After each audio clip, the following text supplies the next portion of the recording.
My name is Rachel Whitmore.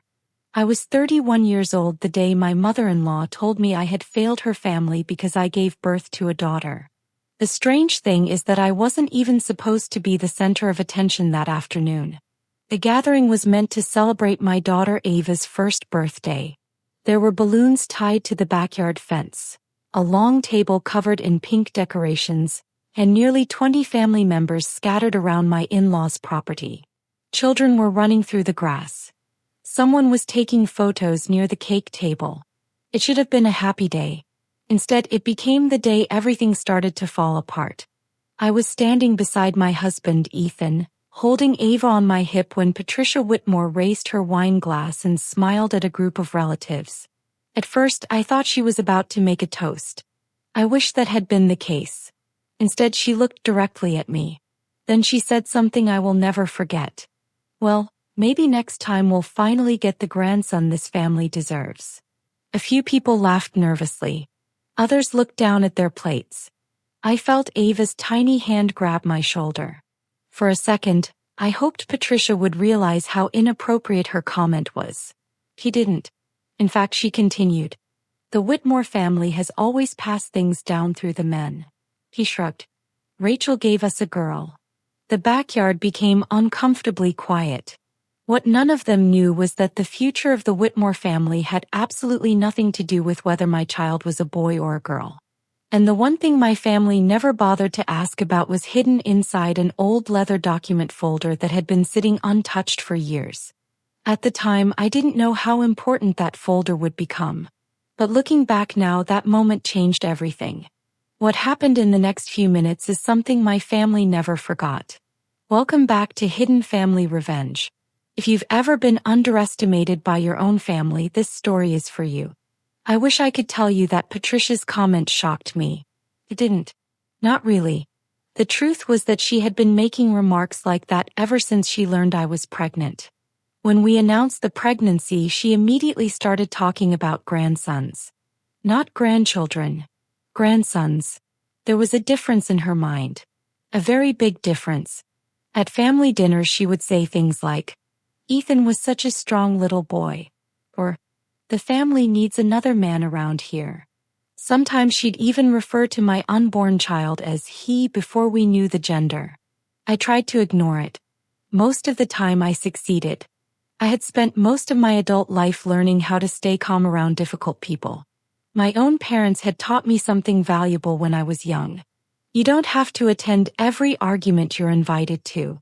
That lesson saved me more times than I can count. Especially with Patricia. When Ava was born healthy and beautiful, Ethan and I couldn't have been happier. Patricia, however, reacted differently. She smiled in the hospital. She brought flowers. She posed for pictures. But there was always something slightly forced about it. A few weeks later, I overheard her talking to one of her friends on the phone. Of course we're grateful. Pause. Maybe next time it'll be a boy. I remember standing in the hallway, staring at the wall while holding my sleeping daughter. I felt something break inside me that day. Not because Patricia wanted a grandson. People can have preferences. That wasn't the problem. The problem was how quickly she treated my daughter like a disappointment. As if Ava had somehow failed an exam she never agreed to take. I never told Ethan about that phone call. At least not then. I kept hoping things would improve. I kept believing Patricia would eventually see Ava for who she was instead of who she wasn't. I was wrong. Back at the birthday party, Patricia wasn't finished. She set down her glass and smiled at me. The kind of smile that looks friendly until you hear the words that follow. You still have time. I blinked. Time for what? Her expression suggested I should already know. For a son. Several relatives suddenly became very interested in their drinks. My cheeks burned. I felt every eye in the backyard shift toward us. Ethan shifted beside me. Mom. Just one word. A warning. Patricia ignored it. The family name has to continue. I looked at Ava.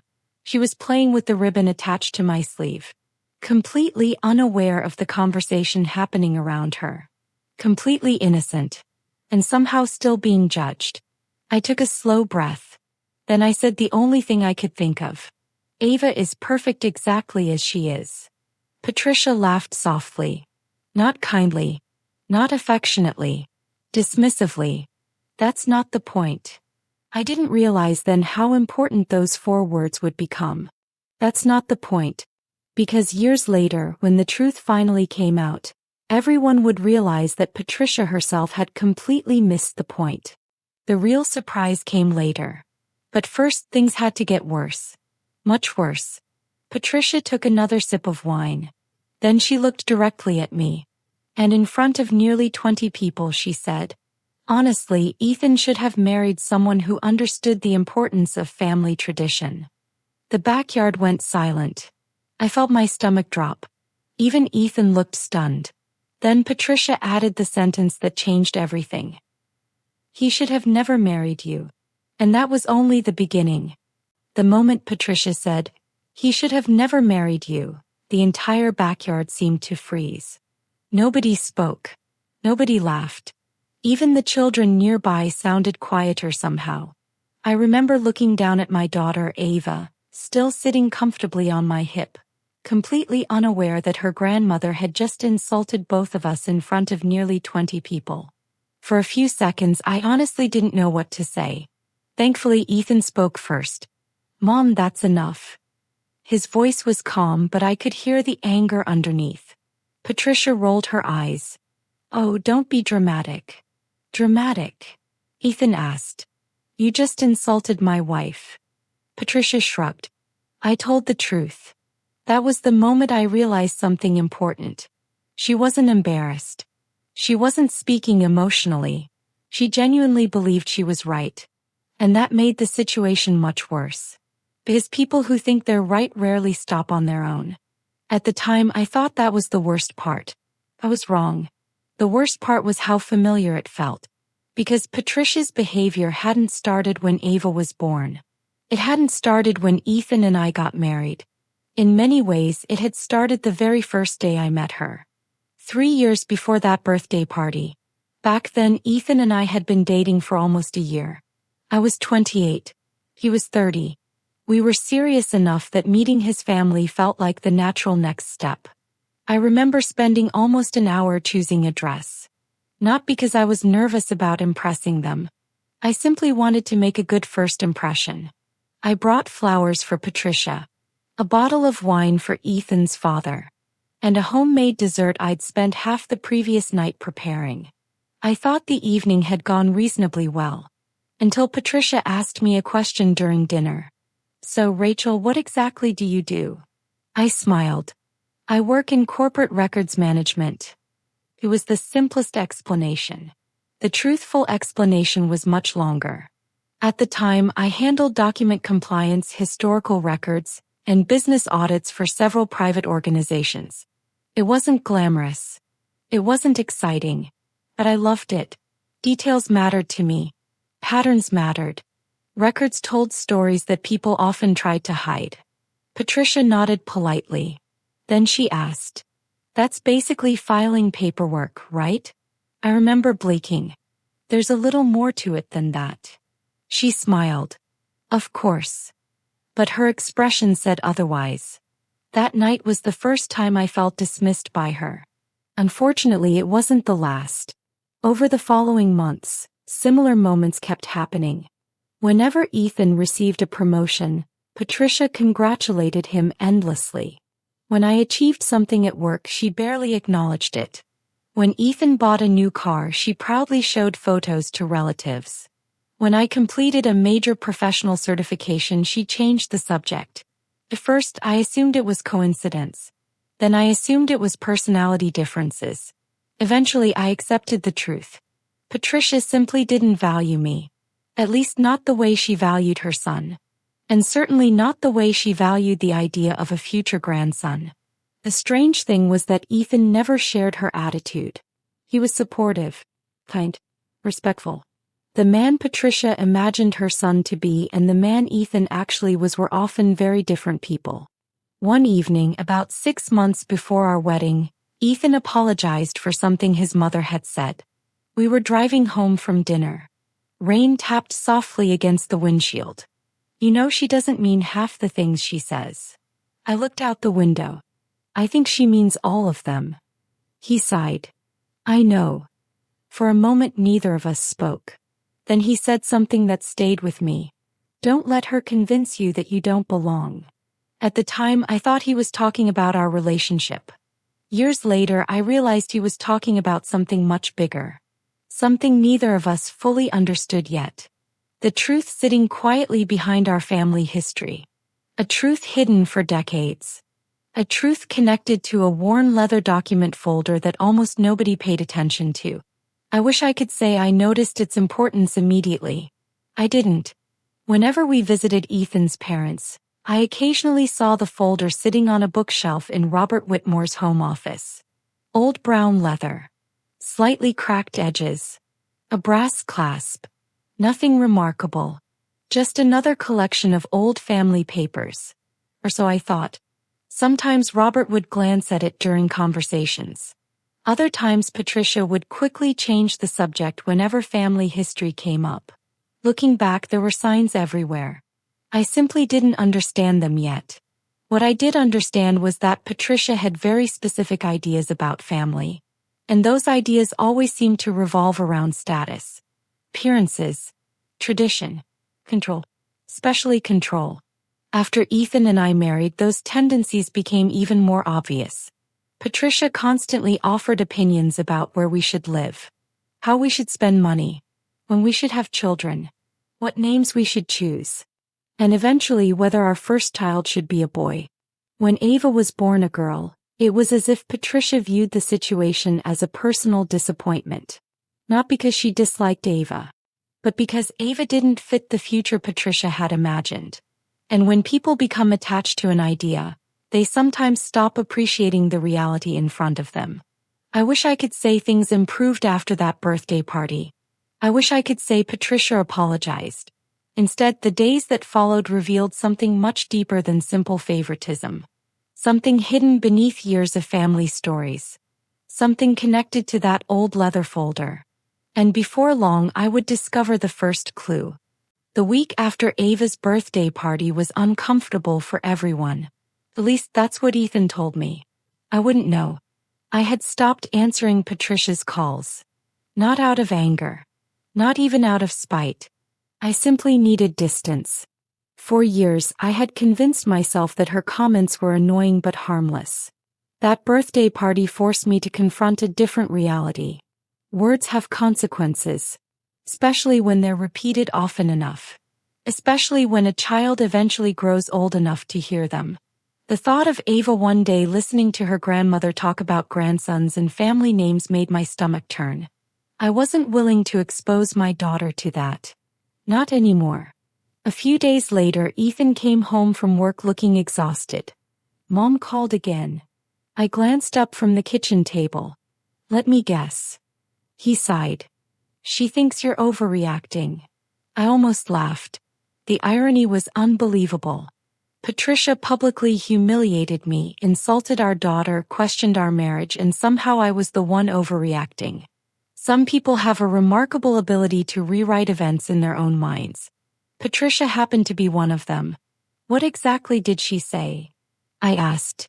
Ethan loosened his tie. Basically that she was trying to protect family traditions. There it was again. Family traditions. The phrase seemed to appear every time Patricia wanted to justify bad behavior. The older I got, the more suspicious I became of people who hide behind tradition. Sometimes traditions deserve respect. Sometimes they're just excuses. And Patricia rarely seemed interested in knowing the difference. That wasn't the detail that mattered, though. The detail that mattered came later that evening. After dinner, Ethan sat beside me on the couch. For a few minutes, neither of us spoke. Then he said something unexpected. You know, Mom wasn't always like this. I turned toward him. What do you mean? He stared at the floor. When I was younger, she talked about family differently. That caught my attention. Because the Patricia I knew seemed obsessed with hierarchy, legacy, and appearances. It was difficult to imagine another version of her. What changed? Ethan shrugged. I don't know. Then he paused. Actually, maybe Grandpa's death changed everything. His grandfather, Arthur Whitmore, the family patriarch, a man I had heard about dozens of times but never met. He passed away several years before Ethan and I started dating. According to family stories, Arthur had built much of the Whitmore family's success from scratch. He wasn't wealthy when he started. He wasn't connected. He simply worked hard. At least that's what everyone said. The strange thing was that people always stopped talking whenever conversations became too specific. Looking back, that should have raised questions. At the time it didn't. I simply assumed families were complicated. Because they are. What was your grandfather like? I asked. Ethan smiled slightly. He was fair. One word. But the way he said it stuck with me. Fair. Not rich. Not powerful. Not successful. Fair. He treated everybody the same, Ethan continued. My sister. My cousins. Me. What about girls? Ethan frowned. What do you mean? Did he care about sons and daughters? The answer came immediately. No. Not even a second of hesitation. No. Grandpa never cared about that stuff. I didn't realize then how important that answer would become. Because it directly contradicted everything Patricia claimed about family tradition. According to her, the Whitmore family had always prioritized male heirs. According to Ethan, the family's most respected member never believed that. Both statements couldn't be true. At the time I brushed the thought aside. But it stayed with me. Quietly. Waiting. The real surprise came 2 days later. I was helping Ethan organize old boxes in our garage when I found a stack of family photo albums. Most were ordinary. Birthday parties. Graduations. Holiday dinners. Then I noticed something strange. In almost every photograph featuring Arthur Whitmore, one person stood beside him. Not Ethan. Not Ethan's father. Not another male relative. The little girl. Sometimes she was holding his hand. Sometimes she was sitting beside him. Sometimes she was laughing while he looked at her with obvious pride. Who's that? I asked. Ethan looked over my shoulder. Oh. A strange expression crossed his face. That's Aunt Margaret. Aunt Margaret. He nodded. Grandpa's oldest child. I stared at the photograph. Something didn't make sense. If Patricia's version of family tradition was true, why did Arthur seem so devoted to his eldest daughter? Why did she appear in nearly every important family picture? And why had I never heard anyone talk about her? I wish I could say that was the biggest question on my mind. It wasn't. Because hidden behind those old photographs was a much larger mystery. One connected to Arthur Whitmore, Aunt Margaret, and a worn leather document folder that was about to become impossible to ignore. After finding those old photographs, I couldn't stop thinking about Aunt Margaret. The more I looked through the albums, the stranger things became. She wasn't just present in a few family pictures. She was everywhere. Graduations, holiday dinners, business celebrations, family vacations. In many of the photographs, Arthur Whitmore seemed especially proud of her. There were even pictures of the two of them standing together at events where no other relatives appeared. It wasn't subtle. Whoever looked through those albums could see that Margaret had been an important part of Arthur's life. Yet in all the years I had known the Whitmore family, I could barely remember hearing her name. That felt odd. Very odd. One evening while Ava slept upstairs, I asked Ethan about it. What happened to your Aunt Margaret? He looked up from his laptop. What do you mean? I mean, nobody talks about her. Ethan thought for a moment. Honestly, I haven't seen her in years. Years. Maybe 10. That surprised me. Most families drift apart occasionally, but this felt different. Margaret wasn't some distant cousin. She was Arthur Whitmore's oldest child. A person who appeared constantly in family history. Then suddenly, nothing. No stories. No visits. No mentions. It was as if someone had erased her from the family narrative. I didn't realize then how important that detail would become. A few days later, Ethan and I visited his parents for dinner. Normally, I would have declined after the birthday party incident. But Ethan's father, Robert, had personally called and invited us. Unlike Patricia, Robert had always been polite to me. Quiet, reserved, sometimes distant, but never cruel. That evening felt awkward from the beginning. Patricia acted as though nothing had happened. No apology. No acknowledgement. Nothing. She chatted about neighbors, local events, and church activities as if she hadn't publicly humiliated me a week earlier. I stayed polite. For Ava's sake. For Ethan's sake. But I kept my distance. After dinner, Robert stepped away to answer a phone call. While waiting, I wandered into his home office. I'd been there before. A large wooden desk sat near the window. Bookshelves lined the walls. Family photographs filled several frames. And there, exactly where I remembered it, sat the old leather document folder. For some reason it caught my attention immediately. The leather was worn and cracked from age. A brass clasp secured the front. It looked decades old. Not valuable. Not impressive. Just old. Yet something about it felt important. I stepped closer. The folder sat alone on a shelf. Unlike everything else in the room, it looked used. Handled. Visited repeatedly. I wasn't trying to snoop. Honestly. I simply found myself staring at it. Then a voice behind me made me jump. Arthur kept that everywhere. I turned around. Robert stood in the doorway. His expression was difficult to read. I glanced back toward the folder. His. My father's. For a moment, neither of us spoke. Then I asked the question that had been bothering me for days. Who was Margaret? Something changed in Robert's face. Just for a second. A flicker. Surprise. Sadness. Maybe both. The best person in our family. His answer came immediately. Without hesitation. That caught me off guard. Because nobody speaks that way unless they truly mean it. The photographs make it seem like she was very close to Arthur. Robert nodded. She was. Then what happened? The room became quiet. Too quiet. Robert looked toward the folder.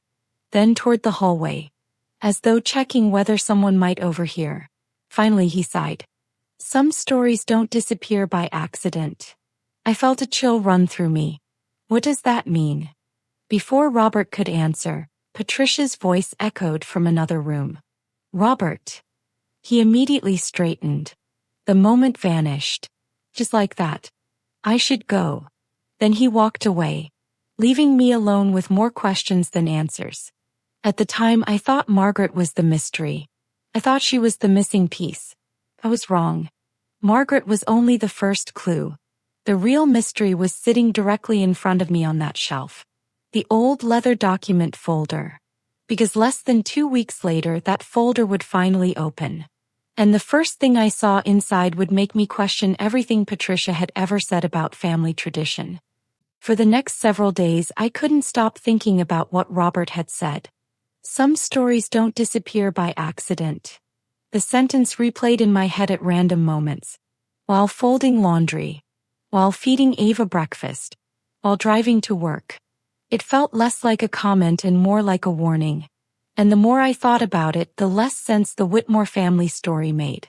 According to Patricia, family tradition had always favored male heirs. According to Ethan, his grandfather Arthur never cared whether someone was male or female.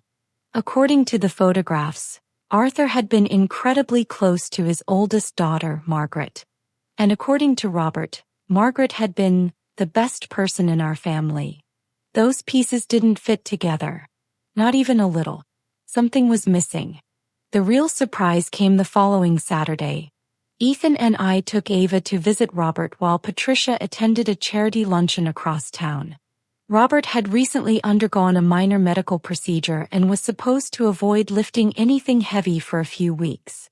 We stopped by to help move some storage boxes from the garage. It seemed simple enough. By mid-afternoon, Ethan was carrying boxes into the basement while I organized paperwork in Robert's office. At one point, Robert stepped out to take a phone call. That left me alone in the room. And once again, my eyes found the old leather document folder. It sat on the same shelf. Waiting. I wasn't planning to touch it. I really wasn't. But then I noticed something unusual. The brass clasp wasn't fully closed. A corner of folded paper peeked out from the side, as if someone had recently looked through it. I stared at it for several seconds. Then I heard Robert's voice from the hallway. "Rachel." I turned. He stood near the door. His gaze followed mine directly to the folder. For a moment, neither of us spoke. Then something unexpected happened. Robert smiled. Not a big smile. Just a tired one. "You've been wondering about that thing, haven't you?" I laughed nervously. "Maybe a little." "A little?" "Hey. A lot." To my surprise, he chuckled. Then he walked over to the shelf, carefully removed the folder, and placed it on the desk. My heart immediately started racing. "I probably shouldn't be showing you this." That wasn't exactly encouraging. But he didn't put it away. Instead, he slowly opened the clasp. The leather creaked softly. Years of use were visible in every corner. Inside were dozens of papers. Letters. Notes. Documents. Old photographs. Some looked decades old. Others appeared surprisingly recent. Robert gently lifted one stack. "Most people think this contains financial records." I looked down. "Doesn't it?" "Some." His expression darkened slightly. "But that's not why Arthur carried it everywhere." I didn't realize then how important that answer would become. Robert carefully removed a yellowed envelope. The paper looked ancient. Its edges were worn from years of handling. Across the front, written in neat handwriting, were 3 words. "For my family." Something about those words instantly grabbed my attention. Robert stared at the envelope for several seconds. Then he handed it to me. My eyes widened. "Are you sure?" He nodded. "Arthur wanted people to read it." I carefully unfolded the letter. The handwriting matched the words on the envelope. Strong. Neat. Confident. The first paragraph seemed ordinary. Arthur spoke about family. Hard work. Responsibility. Integrity. Values every grandparent might want to pass down. Then I reached a sentence that made me stop reading. Completely. I looked up at Robert. "What?" He already knew which line I had found. I could see it on his face. Slowly I looked back at the letter. Then I read it again. And again. Because surely I had misunderstood. But I hadn't. The sentence was perfectly clear. "Leadership in this family shall never be determined by gender." My pulse quickened. I continued reading. Arthur's words became even more direct. He specifically rejected the idea that sons were more valuable than daughters. He wrote that character mattered more than tradition. Integrity mattered more than inheritance. Responsibility mattered more than family titles. I could hardly believe what I was seeing. Everything Patricia had been saying for years suddenly felt impossible to explain. If Arthur had written this himself, then the entire foundation of her argument collapsed. Every comment about grandsons, every lecture about family legacy, every insult directed toward Ava. None of it matched Arthur's actual beliefs. I slowly lowered the letter. Robert was watching me carefully. "You understand now?" I swallowed. "Patricia knows about this?" A long silence followed. Then Robert gave a single heartbreaking nod. And that answer raised a much bigger question. If Patricia knew the truth all along, why had she spent years pretending the exact opposite was true? For the rest of that afternoon, I couldn't stop thinking about one thing. Patricia knew. Not suspected. Not guessed. Knew. She knew Arthur Whitmore had explicitly rejected the idea that sons were more important than daughters. She knew he had written it in his own words. And yet she had spent years telling everyone the exact opposite. I sat in Robert's office staring at the letter while questions raced through my mind. What possible reason could she have had?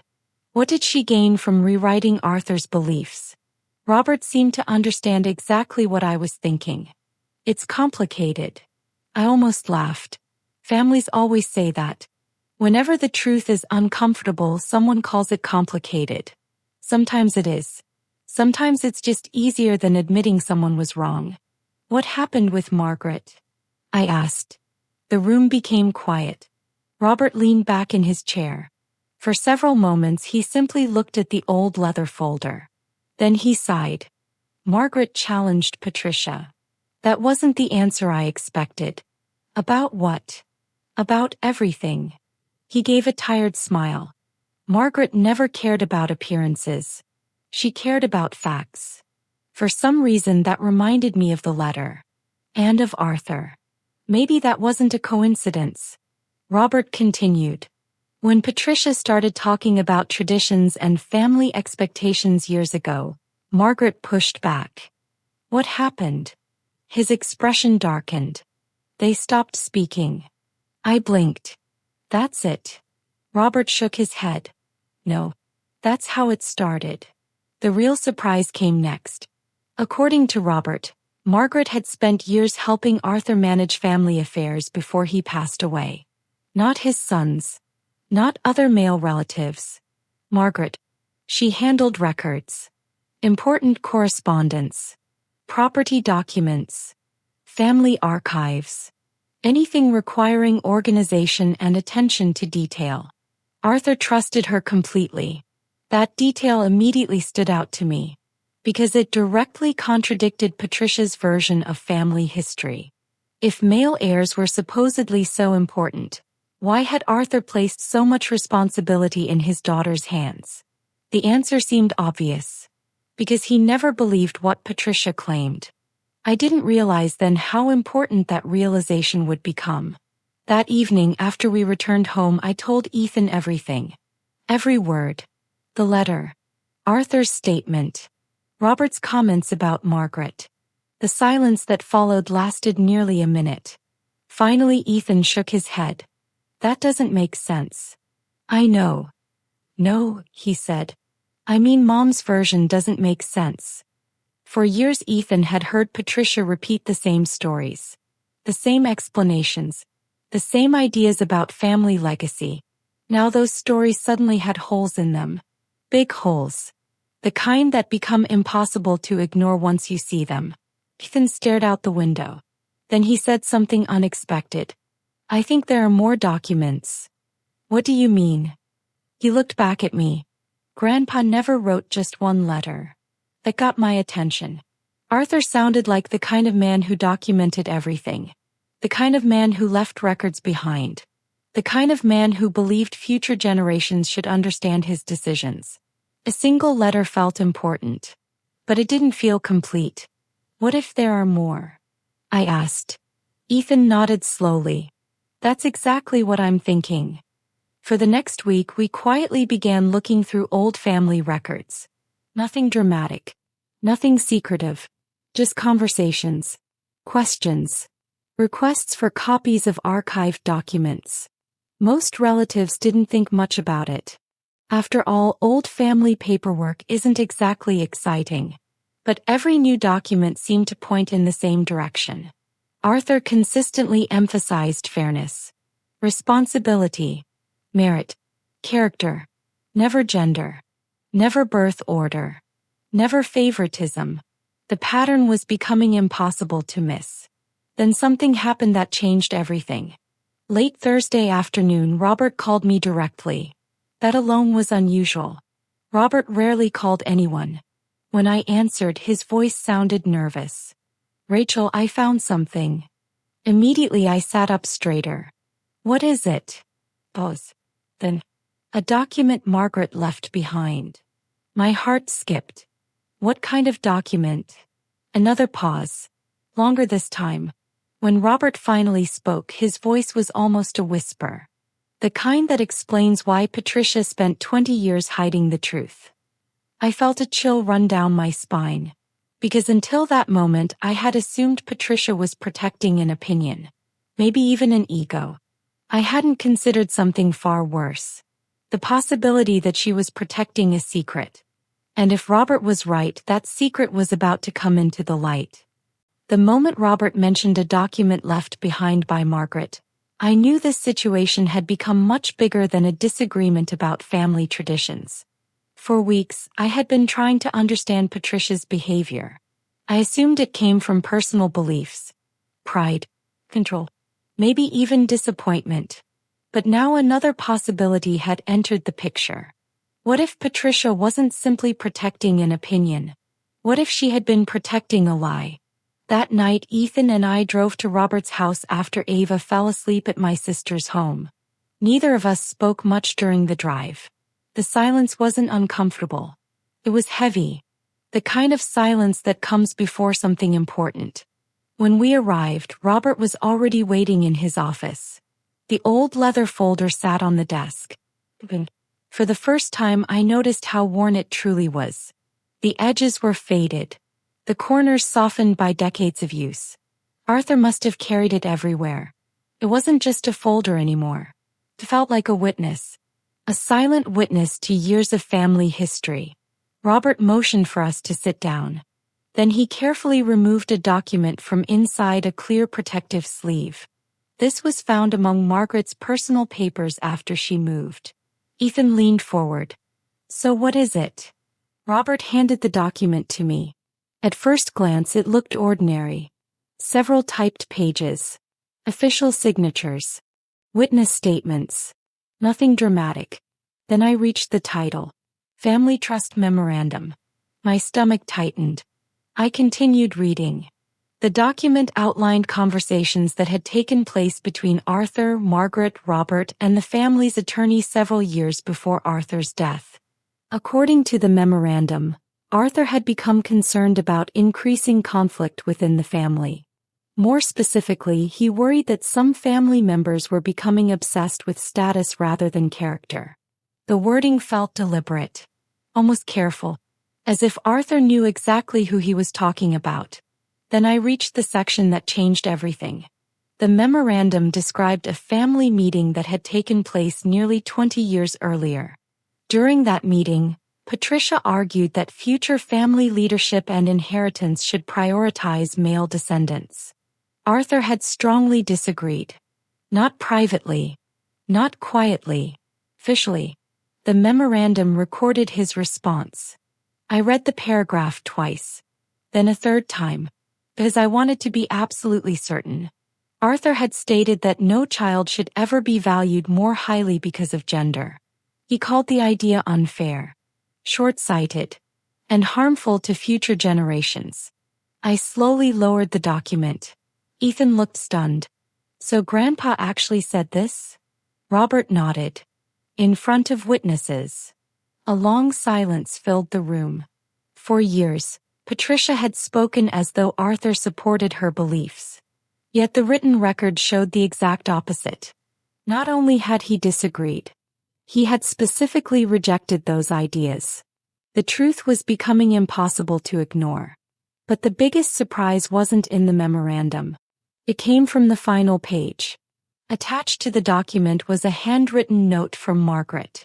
A note she had written shortly after that family meeting. The handwriting was neat and precise. I immediately understood why Robert wanted us to see it. Margaret had documented everything.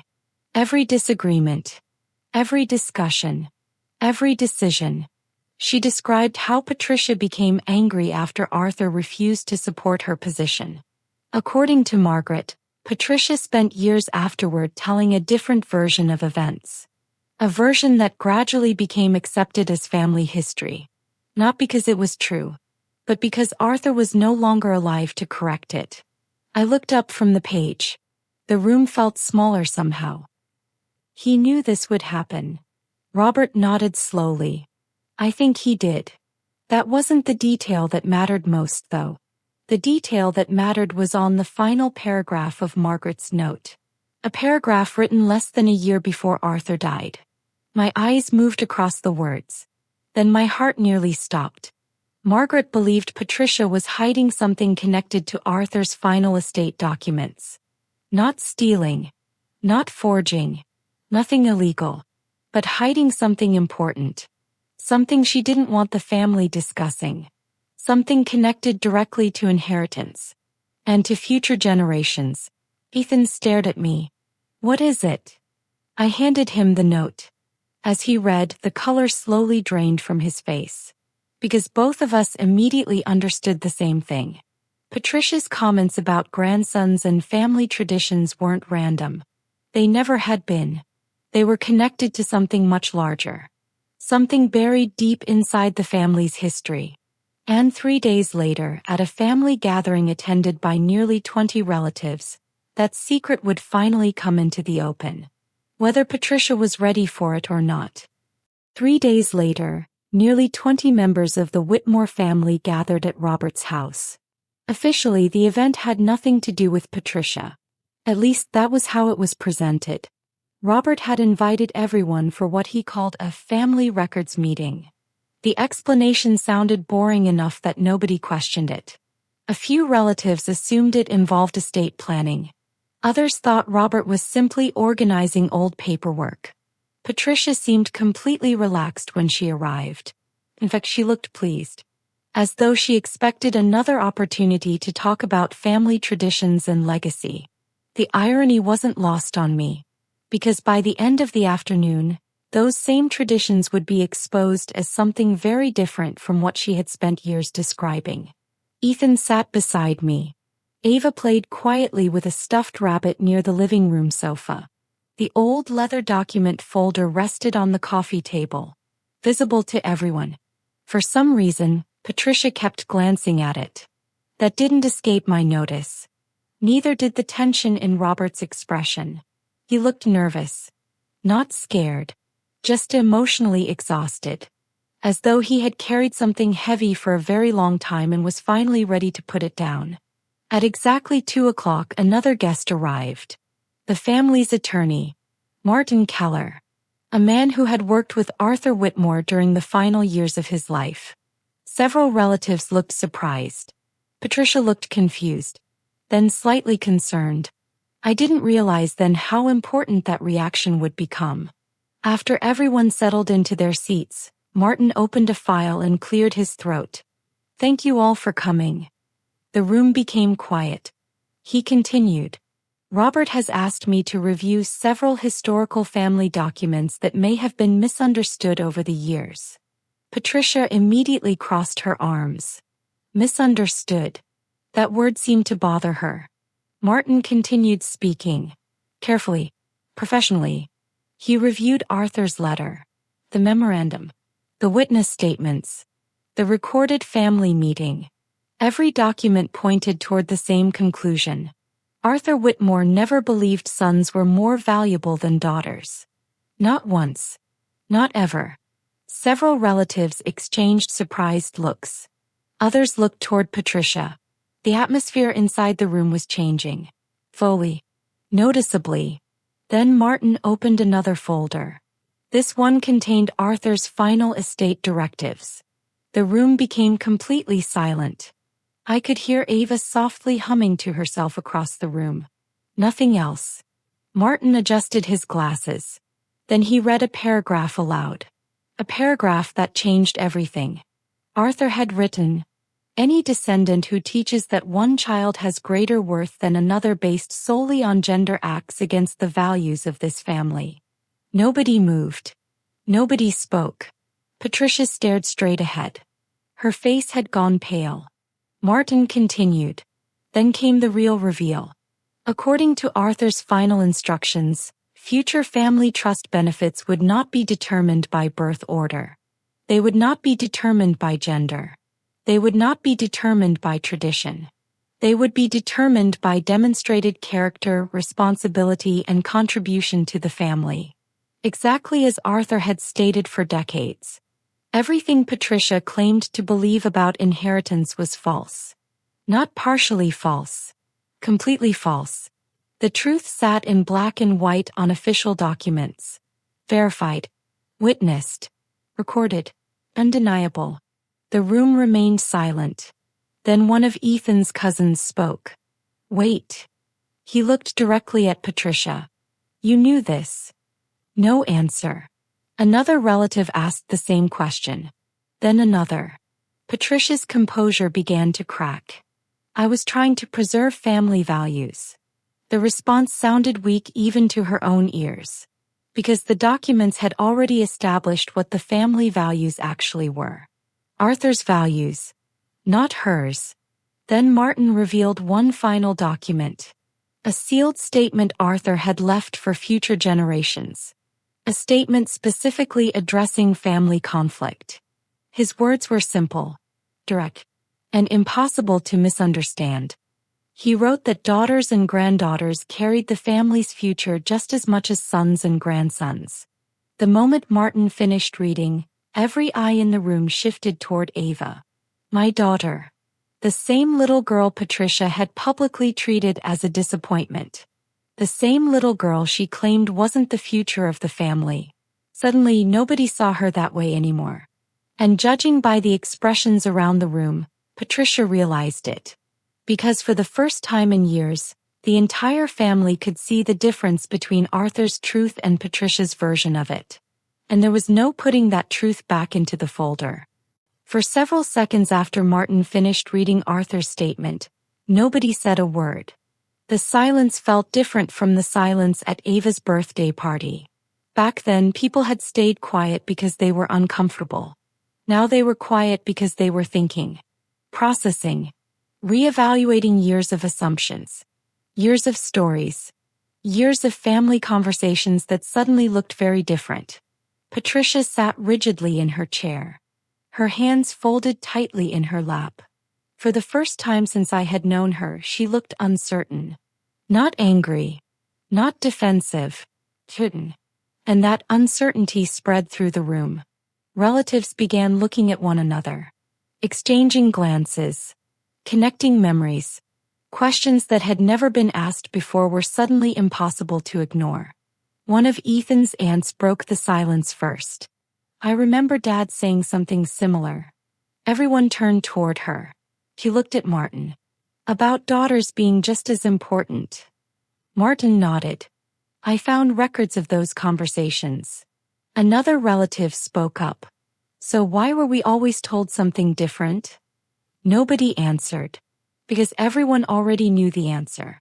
They were simply waiting to hear Patricia say it. Unfortunately, that wasn't what happened. Patricia took a deep breath. Then she looked around the room. I did what I thought was best. A few relatives frowned. The statement wasn't exactly an explanation. It was an excuse. And people could tell the difference. I wasn't trying to hurt anyone. Her voice sounded smaller now. Less certain. Less convincing. For years, Patricia had controlled the narrative. She decided which stories were repeated. Which details were remembered. Which perspectives mattered. Now that control was slipping away. Not because anyone attacked her. Not because anyone humiliated her. Simply because the facts had finally entered the conversation. The truth has a way of doing that. Changes the shape of a room. I didn't realize then how important Ethan's next words would become. He looked directly at his mother. Not with anger. Not with hostility. Just disappointment. You never gave Ava a fair chance. The statement landed harder than any argument could have. As it was true. Patricia opened her mouth. Then closed it again. No defense came. No explanation. What could she possibly say? That she judged a child before she learned who she was? That she valued an imaginary grandson more than her actual granddaughter? Nothing would make that sound reasonable. Across the room, Ava continued playing with her stuffed rabbit. Completely unaware that adults were discussing her future. Her worth. Her place in the family. And maybe that was the saddest part. Children never asked to become symbols. Adults make them into symbols. Arthur understood that. Patricia never did. The real surprise came from Robert. For most of the afternoon he had remained quiet. Listening. Watching. Allowing the documents to speak for themselves. Then he finally stood. The room immediately became silent again. Robert wasn't a dramatic man. He rarely raised his voice, which made people pay attention when he did speak. He looked directly at Patricia. Then he said something I don't think anyone expected. You should have listened to Margaret. Patricia's eyes widened. Margaret. The daughter nobody talked about. The daughter Arthur trusted. The daughter who spent years documenting the truth. The daughter who saw exactly where this was heading. A shadow crossed Patricia's face. For the first time all afternoon, genuine regret appeared. Not regret for being exposed. Regret for what had been lost. Relationships. Trust. Years that couldn't be recovered. The room remained quiet. Nobody celebrated. Nobody gloated. Nobody treated Patricia like a villain. Because real life doesn't work that way. Most family conflicts aren't built around monsters. They're built around choices. Repeated choices. And eventually those choices create consequences. Patricia had spent years choosing favoritism. Years choosing assumptions over facts. Years choosing tradition over people. Now those choices were standing in front of her. Impossible to ignore. As the gathering slowly came to an end, relatives began approaching me. Some apologized for staying silent over the years. Others knelt beside Ava and played with her. A few simply smiled. Small gestures, but meaningful ones. The atmosphere had changed. Not because my daughter suddenly became different. She was the same little girl she had always been. The difference was that people finally saw her clearly. And as everyone prepared to leave, Patricia walked toward me. For a moment I thought she wanted another argument. Instead she looked at Ava. Then at me. And what she said next would determine whether our family had any chance of moving forward at all. Patricia stood in front of me for several long seconds. For once, she didn't seem interested in defending herself. She didn't look angry. She didn't look offended. She just looked tired. The kind of tired that comes from carrying a mistake for too long. Around us, family members were gathering their coats and saying their goodbyes. The meeting was ending. But for Patricia and me, something important was still unfinished. She looked down at Ava. My daughter was sitting on the floor, happily hugging her stuffed rabbit, completely unaware of the storm that had surrounded her. Then Patricia finally spoke. I owe you an apology. The words surprised me. Not because they were dramatic. Because they were simple.